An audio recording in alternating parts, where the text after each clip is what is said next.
నమస్తే, welcome to I dream. నా పేరు ప్రసాద్.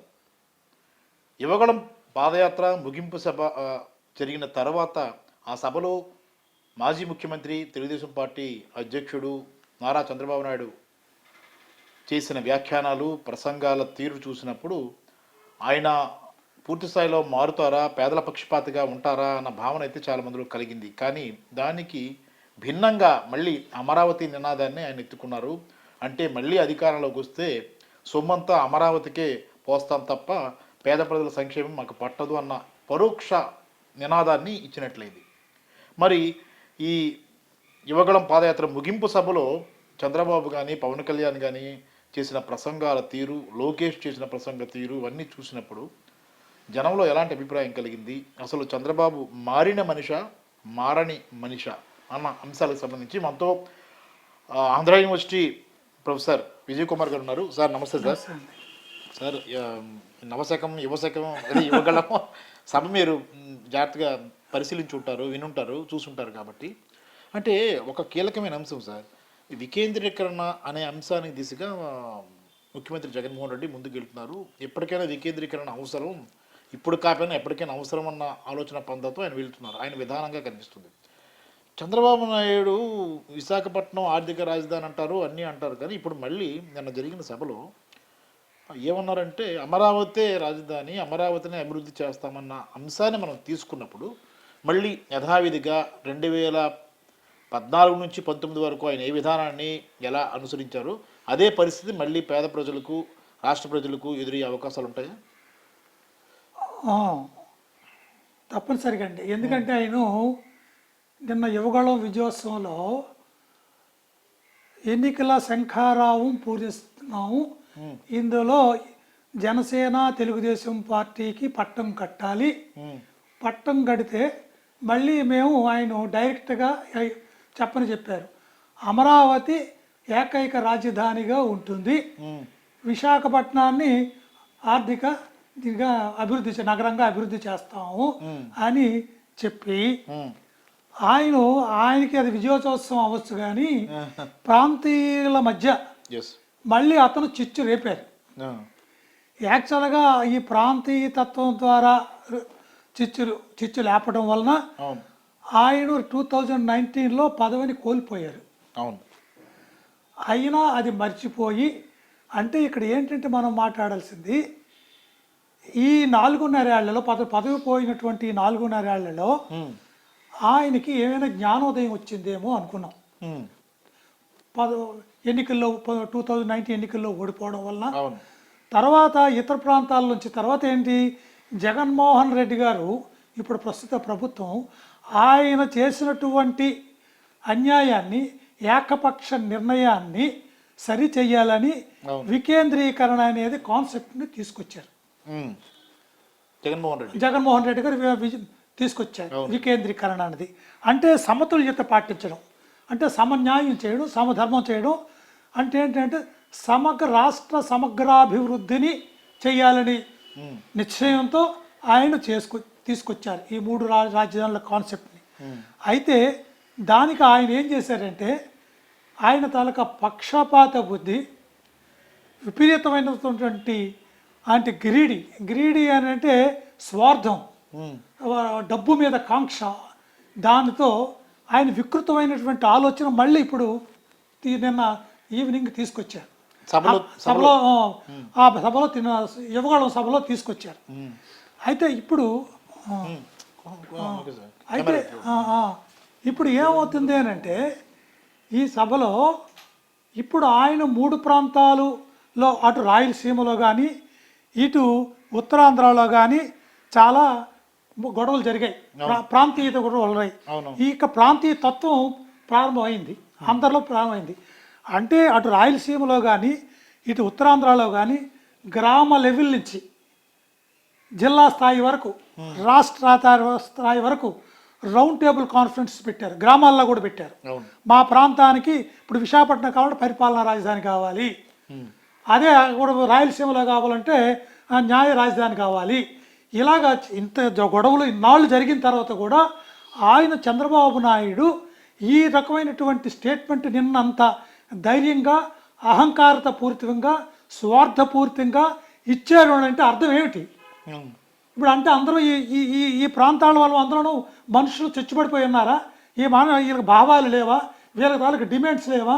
వీళ్ళ కోరికలు లేవా అని ఇప్పుడు అందరికీ ఇప్పుడు ప్రాంతీయ తత్వం అంటే మళ్ళీ రేపాడు ఆయన.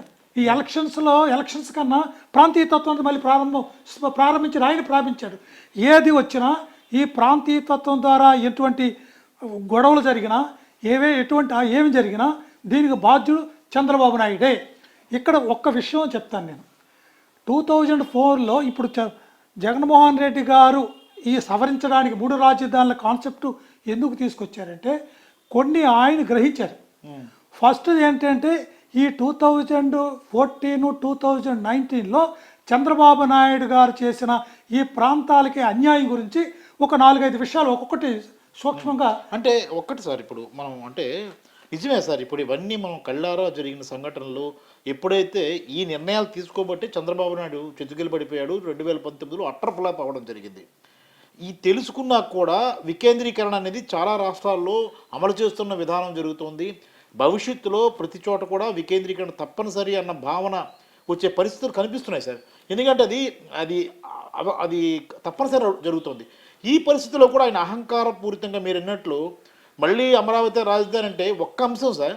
గతసారి అమరావతి రాజధాని అనే ఒకే ఒక్క నినాదాన్ని పట్టుకుని 2014 నుంచి 2019 వరకు ఆయన కంప్లీట్గా ప్రజా సంక్షేమాన్ని పక్కన పెట్టేశాడు. ఇంకా ఎవరి కోసం ఆలోచించలేదు. ఉత్తరాంధ్ర రాయలసీమని పక్కన పెట్టేసి మొత్తం ఎక్కడ తెచ్చిన డబ్బంతా కూడా అమరావతి అభివృద్ధి, అమరావతి నుంచి సంపద పోగేస్తాం, ఇలా రకరకాల నినాదాలు చెప్పి కాలక్షేపం చేశాడు. చివరికి జనం కూడా జల్ల కొట్టారు, అర్థమైంది. అయినా మళ్ళీ ఇప్పుడు అమరావతి అంటే ఇప్పుడు ఈ ప్రజా సంక్షేమ పథకాలన్నీ ఆపేస్తారా? ఎలా ఆయన ఇప్పుడు ఆర్థికంగా అమరావతి మళ్ళీ నిర్మాణానికి ఏ రకంగా నిధుల సమీకరణ జరుగుతుంది? అంటే వెల్ఫేర్ స్కీమ్స్ అని ఆపేస్తానని అంటలేదు. మళ్ళీ ఇప్పుడు ఉన్నదాన్ని ఆయన అండం కాదు సార్, మీరు ప్రాక్టికల్గా చెప్పండి. ఇప్పుడు ప్రాక్టికల్గా అంటే ఆయన ఆలోచనలన్నీ మోసపూరితమైన ఆలోచనలండి. ఓకే, మీకు ఎందుకనంటే ప్రజలకు కూడా కొంత అందరికి అర్థం కావాలి కదా. ఇక్కడ ఉత్తరాంధ్ర ప్రాంతానికి ఎటువంటి అన్యాయం చేశారో ఆ 5 ఏళ్ళలోని. అవును. అంటే నదీ జలాల తాలూకా కనెక్టివిటీలో ఆయన వంశధర నాగవాలి అనుసంధానంలో ఆయన మోసం చేశారు. తర్వాత మేజర్ ఇరిగేషన్ ప్రాజెక్ట్స్లో ఆయన అంటే పోలవరం ప్రాజెక్ట్ నుంచి ఎడమ కాలువ విశాఖపట్నం నుంచి శ్రీకాకుళం వెళ్ళాలి, దాన్ని ఆపేసి పట్టిసీమ కట్టుకున్నారు అతను. ఓకే, అలా చేశారు. పరిశ్రమలు ఏవైనా రావడానికి విశాఖపట్నాన్ని ఇది ఐఏసి, తర్వాత ఐఎఫ్ఆర్ ఇంటర్నేషనల్ ఫ్లీట్ రివ్యూ, తర్వాత BRICS British, Russia, China, India, South Africa ఈ కాన్ఫరెన్స్ ఇక్కడ పెట్టారు. అంటే ఏ కాన్ఫరెన్స్ అంటే ఎలా మోసం చేశారు? మోసపూరితమైన మోసం చేసి ఇక్కడ పెట్టారు. విశాఖపట్నం అన్ని జాతీయ అంతర్జాతీయ కాన్ఫరెన్స్ 2014, 2019లోని విశాఖపట్నంలో పెట్టి విశాఖపట్నాన్ని చూపించి అమరావతిని మాత్రం పరిశ్రమలు పెట్టమన్నారు. అందుకు ఎవరు పరిశ్రమలు పెట్టారు? ఆ రకమైన మోసం చేశారు పరిశ్రమల విషయంలోనే. అంటే మీరు అన్నట్లు ఏంటంటే విశాఖపట్నాన్ని వాడుకున్నాడు ఆయన. వాడుకున్నాడు. విశాఖపట్నానికి ఒక సమావేశ కేంద్రంగా, లేదంటే అతిథులకు ఇది ఒక పర్యాటక కేంద్రంగా ఉంది, వాళ్ళందరూ చూడడానికి బాగుంటుందని విశాఖపట్నాన్ని వాడుకున్నాడు. అవును. వచ్చిన పరిశ్రమలు కానీ నిధులను కానీ అమరావతికి మళ్లించాలనేది ప్లాన్ చేశాడు. మీరు అలాగన్నారు కాబట్టి నాకు గుర్తొచ్చింది సార్. ఇప్పుడు మనకి యాక్చువల్గా మెట్రో రైలు కూడా బికాజ్ ఆఫ్ చంద్రబాబు వల్లే విశాఖపట్నంలో ఈ పాటికి జీపీఆర్ రెడీ అయ్యి సిద్ధం అవ్వాల్సింది సార్ నిర్మాణ పనులు. దాన్ని కూడా అమరావతి మెట్రో రైలు అటు తరలించారు. మీరు దానికి అడిగిన దాన్ని చెప్తాను.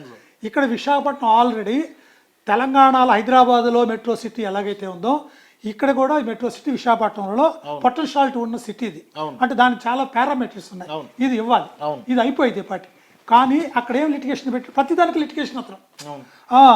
ఎలాగ లిటిగేషన్ పెట్టాడు అని అంటే అమరావతికి కూడా అక్కడ మెట్రో రైలు పెట్టాలి అన్నాడు. అయితే అమరావతిలో మెట్రో పెట్టినట్టు లిటిగేషన్ గవర్నమెంట్ ఆఫ్ ఇండియా ఏం చేసింది? అమరావతి రైల్వే స్టేషనే లేదు, అక్కడ 1,00,000 మంది జనాలే లేరు. మరి దాని మీద అక్కడ ఈ మెట్రో సిటీ పెట్టిన తర్వాత దాని మీద ఇన్కమ్ రావాలి కదా. అందుకు దీనివల్ల ఏంటంటే అంటే షార్ట్గా చెప్పాలంటే మళ్ళీ మిగతా విషయాలు మాట్లాడాలి. అందుకు అమరావతిలో లిటిగేషన్ మెట్రో విశాఖపట్నం మెట్రో ఆగిపోయింది. అది అనమాట. అంటే ఏ రకంగా కూడా మీకు ఆల్ ఇండియా మెడికల్ సైన్సెస్, జాతీయ ఆరోగ్య సంస్థ AIIMS, all India institute of medical science backward ఏరియాలో విశాఖపట్నంలో పెట్టాలి, లేదంటే శ్రీకాకుళంలో పెట్టాలి. అతను తీసుకెళ్ళి మంగళగిరిలో పెట్టాడు. అది ఎంత అన్యాయం అండి. ఎందుకంటే మంగళగిరిలో పెట్టాడంటే అటు మంగళగిరికి విజయవాడకి అటు మద్రాసు దగ్గర ఉంది, హైదరాబాద్ దగ్గర ఉంది, ఇటు బెంగళూరు దగ్గర ఉంది, ఎక్కడికైనా ఇమీడియట్గా వెళ్ళొచ్చు. ఆయన పెద్ద పెద్ద హాస్పిటల్ అక్కడే ఉన్నాయి, విజయవాడ గుంటూరులోనే ఉన్నాయి. కాబట్టి ప్రతిదీ కూడా ఆయన పక్షపాత బుద్ధితో సూక్ష్మ బుద్ధితో ఇలా కుట్రపూరితంగా ఈ రాయలసీమని ఉత్తరాంధ్రకి ఆయన మళ్ళీ వెన్నుపోటు ఎంత విసుకొస్తుంది ఆ వెన్నుపోటు ఆయన పొడిచారు. మళ్ళీ వచ్చి ఈ ప్రాంతాన్ని మోసుకొచ్చి ఆయన పక్కన ఒక ఆయన ఉన్నారు, ఎవరు, పవన్ కళ్యాణ్ గారు, ఆయన సపోర్ట్ తీసుకొని మళ్ళీ గెలిచి మళ్ళీ మనుషులకు వేల సంవత్సరాలు వచ్చరకు లేవలేనట్టు వెన్నుపోటు పడడానికి సిద్ధంగా తయారయ్యాడు ఆయన ఈ కాన్సెప్ట్ తీసుకొని వచ్చి. అవును సార్, అంటే చంద్రబాబు తర్వాత ఆయన మారిన మనిషి అని మనం అనడానికి ఇంకా లేదు సార్. మారిన మనిషి అతను, అంటే అవకాశం కోసం చూడడం, అవకాశం దొరికిన వెంటనే తాను అనుకున్నది చేయడం. పేదలు ఈవిడంతా ఇష్టంలో అంటే మీరు అన్నట్లు వెంట్రుకతో సమానం. కాబట్టి ఇవంతా చూసిన తర్వాత ఈ యువగళం ముగింపు సమావేశంలో మాట్లాడిన తీరును చూసినప్పుడు పేదలకు, ముఖ్యంగా మధ్యతరగతి, దిగువ మధ్యతరగతి పేదలకు చంద్రబాబు విషయంలో మీరు ఎలాంటి అలర్ట్ చేస్తారు సార్? ఇప్పుడు ఆయన ప్రస్తుతం ఉన్నటువంటి జగన్మోహన్ రెడ్డి గారు అంటే వైఎస్ఆర్సీ పార్టీ అనౌన్స్ చేసినటువంటి అద్భుతమైనటువంటి వెల్ఫేర్ స్కీమ్స్కి మించి ఇస్తానని ఆయన చెప్తున్నాడు. అవన్నీ ఇప్పుడు చెప్తున్నాడు. కానీ రేపు ఎలక్ట్ అయిన తర్వాత ఆయన ఇవన్నీ మోసపూరితమైన ప్రామిసెస్సే. ఎందుకని ఇందాక మీరు అడిగారు కదా, అమరావతిని ఏకైక రాజధానిగా నిర్మించాలనుకుంటే ఇన్ఫ్రాస్ట్రక్చర్కి 1.2 లక్షల కోట్లు అవుతుంది. ఇన్ఫ్రాస్ట్రక్చర్, రోడ్లు, ఎలక్ట్రిసిటీ, వాటర్కి. ఇక బిల్డింగులు కట్టాలనుకుంటే మినిమము 4 లక్షల కోట్ల రూపాయలు అవుతుంది. ఇవి కాకుండా ప్రత్యేకమైన సిటీస్ 9 సిటీస్ అని చెప్పాడు. Health city, sports city, finance city, ఆ సిటీ, ఈ సిటీ, దానికి ఒక 30-40 వేల కోట్ల రూపాయలు అవుతుంది. ఇదంతా ఎక్కడి నుంచి తెస్తారు? అయితే స్టేట్ బడ్జెట్ ఎంత? స్టేట్ బడ్జెట్లో క్యాపిటల్ కోల్ తీయాలనుకున్నా 500 కోట్ల కన్నా మించి తీయడానికి లేదు. అంటే అమరావతి నగరాన్ని పూర్తిగా నిర్మించాలనుకుంటే మినిమం 50 సంవత్సరాలు పడుతుంది. ఈ 50 సంవత్సరాలు నిర్మాణం కట్టుకొని అతను కూర్చుని ఉంటే ఇప్పుడు ఉత్తరాంధ్ర కానీ, అటు రాయలసీమ కానీ, మిగతా ప్రాంతాలు ఎలా అభివృద్ధి చెందుతాయి అంటే, ఇప్పుడు మీరు అడిగిన పాయింట్ నేను చెప్తాను. ఇప్పుడు ఇక్కడ ఈ రోజుని 2019లో వైఎస్ఆర్సీపీ పార్టీ వచ్చిన తర్వాత సంక్షేమ పథకాలకి అభివృద్ధి, సంక్షేమ పథకాలు ఒకటి రెండింటికి ఈక్వల్, ఒకసారి అవుతుంటుంది, ఒకసారి అవ్వదు. సంక్షేమ పథకాలకి జరుగుతున్నాయి. ఆ సంక్షేమ పథకాలు ఇప్పుడు ప్రజలందరూ, పేద ప్రజలు అందరూ తెలుసుకోవాల్సిన, ఉద్యోగస్తులైన తెలుసుకోవాల్సిన విషయం ఏంటంటే, మొన్నే 2019లోని చంద్రబాబు నాయుడు వచ్చినట్టుండైతే ఈ సంక్షేమ పథకాలు ఏవి ఉండవు. దీనికి బదులు ఈ డబ్బంతా తీసుకొచ్చి అమరావతి అభివృద్ధి, అమరావతి మిగతా నగరాలు కట్టుకొని దాన్ని అభివృద్ధి చేసి కొన్ని లక్షల కోట్ల రూపాయలు సంపాదించి తన సామాజిక వర్గానికి అక్కడ కూడా కృష్ణా గుంటూరులో కూడా తన సామాజిక వర్గం అంటే అక్కడ కొంతమందికి కృష్ణా గుంటూరు అందరూ బెనిఫిట్ లేదు, అందుకే ఓడించారు. అప్పుడు కూడా మంగళగిరిలో ఎందుకు ఓడించారు అంటే ఈ బెనిఫిట్ ఆ సామాజిక వర్గానికి, ఆ సామాజిక ఉన్నట్టు కొద్ది మందే బెనిఫిట్ పొందుతారు. కాబట్టి వాళ్ళకి కోపం అంటే వాళ్ళ బెనిఫిట్ కోసం ఈ స్కేప్ కోట్లాకి రాయలసీమని, ఉత్తరాంధ్ర అనేది అన్ని రంగాలలోని వెనుకబడి ఉంది. అది స్టాటిస్టిక్స్ చెప్తాయి, సోషల్ ఇండికేటర్స్ చెప్తాయి, ఎకనామిక్ ఇండికేటర్స్ చెప్తాయి. ఆర్థికంగా వెనుకబాటు, విద్యాపరంగా వెనుకబాటు, రాజకీయ పరంగా వెనుకబాటు, సాంస్కృతిక పరంగా వెనుకబాటు, అన్ని రంగాల్లోనే వెనుకబాటు పడ్డాయి. ఇంకా వెనుకబాటుతాను, ఇంకా అతను ఎంత మెడ మీద ఈ ప్రాంతాన్ని మెడ మీద ఇనప పాదంతో నొక్కేటట్టు చేస్తాను. క్రికెట్ అంటే శకుని, ధృతరాష్ట్రుడు కూడా ఈ దగ్గర నథింగ్. కానీ అతను ఇలాగ మనుషులు మెస్మరైజింగ్ చేసి ఆ కమ్యూనిటీ ఉన్నటువంటి ఎలక్ట్రానిక్, ప్రింట్ మీడియా, ఆర్థిక స్తోమత, క్యాస్ట్, సామాజిక బ్యాక్గ్రౌండ్ ఇవన్నీ దృష్టిలో పెట్టుకొని ఆ సామాజిక వర్గాన్ని డెవలప్ చేసి తరతరాలుగా అతని కొడుకు, అతని మనవడు వాళ్ళు చీఫ్ మినిస్టర్ అయ్యేటట్టు పునాదులు వేసుకున్నారు. అతను ఈ కుట్రపూరితమైనటువంటి ఉద్దేశంతో చంద్రబాబు నాయుడు గారిలో ఉంది తప్ప అతనిలో ఎటువంటి మార్పు కలగలేదని ఇప్పుడు మనకు అట్లయితే ఆయన్ని మనం విమర్శించి మనం ఎందుకు విమర్శిస్తాం, దేనికి విమర్శిస్తాం? మనం ఆయనకు పోటీయా? మేము రాజకీయ నాయకులమా? కాదు. ఇదంతా ఈ ప్రాంత రాయలసీమ కానీ మళ్ళీ ఉత్తరాంధ్ర ప్రజలు గుర్తించాలి. దీనికి నేను ఒక రిక్వెస్ట్, ఒక అప్పీల్ పెడుతున్నాను. ఈ ఉత్తరాంధ్ర నాయకులు కానీ రాయలసీమ కానీ మళ్ళీ దీనికి ఇర్రెస్పెక్ట్ ఆఫ్ ది పొలిటికల్ పార్టీ అందరూ నడుం కట్టాలి. మీ ప్రాంతం కోసం, మీ ప్రాంత అభివృద్ధి కోసం, మీ ప్రాంత పేద ప్రజల కోసం ఈ మీరు నడుం కట్టి ఇర్రెస్పెక్ట్ ఆఫ్ ది పొలిటికల్ పార్టీస్ మీరందరూ వచ్చి మా ప్రాంతాన్ని విశాఖపట్నానికి కానీ పరిపాలనా రాజధాని ఇవ్వాలి, అక్కడేమో న్యాయ రాజధాని ఇవ్వాలి. ఇంతకు ముందైతే విశాఖ గర్జన ఉత్తరాంధ్రలోని రాయలసీమలోని ఎలాగైతే ఉద్యమాలు ప్రారంభించారు అలాగే ఉద్యమాలు ప్రారంభించి ప్రతి యువకుడు, ప్రతి విద్యార్థి, ప్రతి ఓటరు, ప్రతి సంఘాలు, ప్రజా సంఘాలు అన్నీ సమాయత్తం అయ్యి దీన్ని చంద్రబాబు నాయుడు తాలూకా నిన్న ఇచ్చినటువంటి దాని ఉద్దేశాన్ని, కుట్రపూరితమైన ఉద్దేశాన్ని ఎదిరించి మనం సాధించుకోవాలని నేను అందరికీ దీని ముఖంగా విజ్ఞప్తి చేస్తున్నాను. సార్ ఫైనల్గా చెప్పండి సార్, మొత్తం మీద యువగళం సభ అనేది అది ఎన్నికల సభ, ఖచ్చితంగా ఎన్నికల శంఖారావం అనే పరోక్షంగా వాళ్ళకి సంబంధించిన ఎల్లో మీడియాలో ఆల్రెడీ ప్రకటించేశారు. మేము బలం చూపించాం, ఇంకా విజయం అదే అన్న ధీమాలో ఉన్నారు. కానీ ఈ యువగళం ముగింపు సభ అనేది ఎలాంటి దిశానిర్దేశం ఇచ్చింది? పేదలకు అండగా ఉంటుందా? వీళ్ళ మాటలు బట్టి చూస్తూ వీళ్ళు అండగా ఉంటారా, లేదంటే కేవలం గెలిచిన వరకు ఒక మాట, గెలిచిన తర్వాత ఏదో నాగమల్లన్న ఉంది కదా, బోడిమల్లన్న చందంగా వ్యవహరిస్తారా చంద్రబాబు? మళ్ళీ అలాగే అనిపిస్తుందా చూసినప్పుడు? ఫైనల్ అలా కాదండి, ఇప్పుడు కుక్కతోక వంకరేలాగా మనిషి బుద్ధి, హీనమైన బుద్ధి మారదు, స్వార్థపూరితమైన బుద్ధి మారదు, ఒక పక్షపాతమైన బుద్ధి మారదు. ఈ బుద్ధి అతనిది అప్పుడే అంటే అతను ఎన్ని మాటలు ఎందుకు అంటున్నామంటే ఈ ప్రాంతాలని ఇంత సర్వనాశనం చేశాడని కంకణం కట్టుకొని మోసపూరితంగా ఉన్నాడు కాబట్టి ఈ మాటలు అనకపోతే ఈ ప్రజలు ఎలా తెలుసుకుంటారు? దానికోసం అంటున్నాం తప్ప అతను వ్యక్తిగతంగా కాదు. ఇప్పుడు అతను ఏం చేస్తారంటే ఈ ఎలక్షన్లో గెలిచే వరకు మళ్ళీ సంక్షేమ పథకాలన్నీ అన్ని బస్సు ఫ్రీ అన్నాడు, మళ్ళీ ఇద్దరు పిల్లలైన ముగ్గురు, ఇప్పుడు ప్రభుత్వం ఒక అమ్మఒడు అంటే అతను ముగ్గురు లేదు. ఇప్పుడు అతనికి ఏంటి, ఇప్పుడు రెండు చూద్దాం పోనీ ఆనెస్ట్గా అన్నాడు అనుకుందాం. అటు అమరావతి కాకాక రాజధాని అంటే అదేంటంటే ఒక లోతట్టు ప్రాంతమైనటువంటి నీటి మట్టమైనటువంటి ప్రాంతం. ఆ ప్రాంతంలో కట్టాలనుకుంటే కట్టాలనుకుంటే నిలవవు, అది అక్కడ నిలవవు. అవి కట్టాలనుకుంటే ఇప్పుడు ఈ డబ్బు అంతా అక్కడ ఇందాక చెప్పినట్టు అప్పుడు వేసిన 2015లో వేసినటువంటి 1.2 ఇన్ఫ్రాస్ట్రక్చర్కి 4 లక్షల కోట్లు బిల్డింగ్స్కి, ఇప్పుడు అది ఎన్ని కోట్లు అవుతుంది? ఈ డబ్బు ఎక్కడ తెస్తారు? కానీ అతను అక్కడ పెడితే వాళ్ళ సామాజిక వర్గం అక్కడ ల్యాండ్స్ కొనుక్కున్న వాళ్ళు అక్కడే ఇన్వెస్ట్మెంట్ పథకాలు పట్టుకుంటారు అతను. అంటే అక్కడ పెడతాడా? ఇప్పుడు ఎక్స్ట్రా అనౌన్స్ చేసినట్టు ఇక్కడ పెడతాడా? అంటే ఎందుకంటే ఆ పార్టీ ఉంది తెలుగుదేశం, ఆ నాయకులందరూ నోరు మూయిస్తాడు.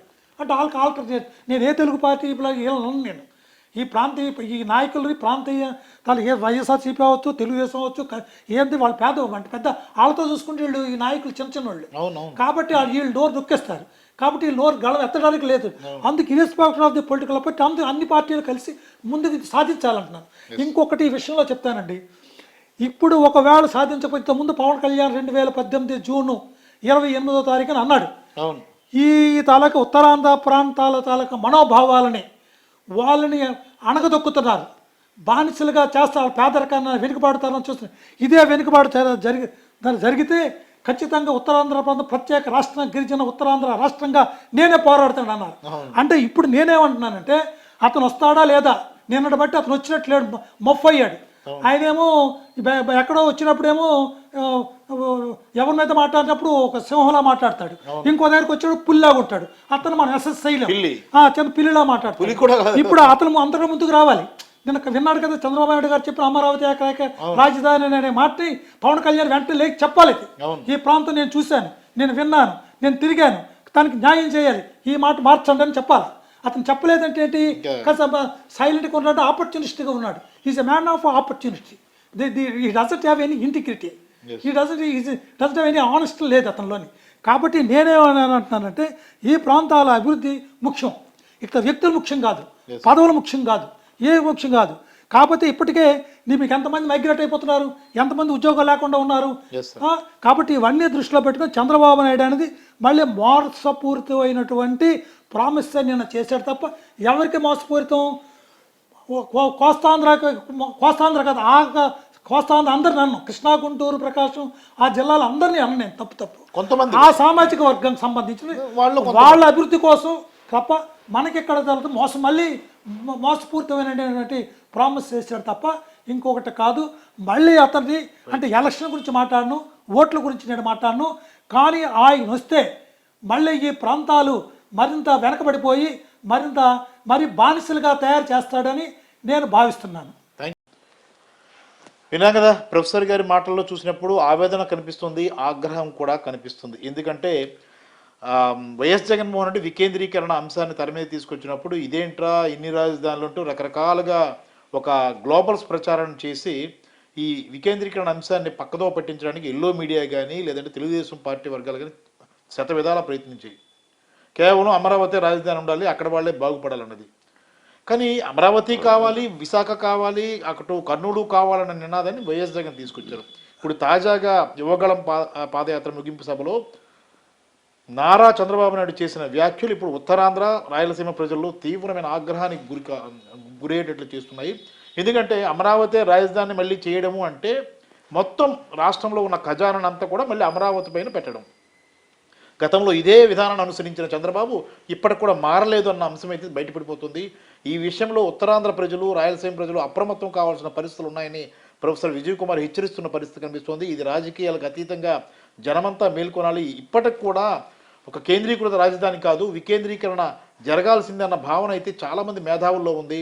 ఈ అంశాన్ని పక్కన పెట్టి చంద్రబాబు మళ్ళీ తన వర్గీయుల్ని మేలు చేయడం కోసం అమరావతి రాజధాని పేరిట మొత్తం ఈ నిధులన్నీ కూడా ఖజానా అంతా తీసుకెళ్లి లక్షలాది రూపాయలు అక్కడ పెడితే ఇక ప్రజలకు, సామాన్య ప్రజలకు ఏం పథకాలు ఉంటాయి? ప్రస్తుతం హామీలు ఇచ్చినా రేపు పొరపాటున కనుక చంద్రబాబు గెలిస్తే ఏ ఒక్క పేద ప్రజలకు కూడా పథకాలు అందే పరిస్థితి ఉండదు అన్న అభిప్రాయాన్ని ప్రొఫెసర్ వ్యక్తం చేస్తున్న పరిస్థితి మనకు కనిపిస్తోంది. కెమెరామెన్ మూర్తితో ప్రసాద్, ఐడ్రీ మీడియా, విశాఖపట్నం.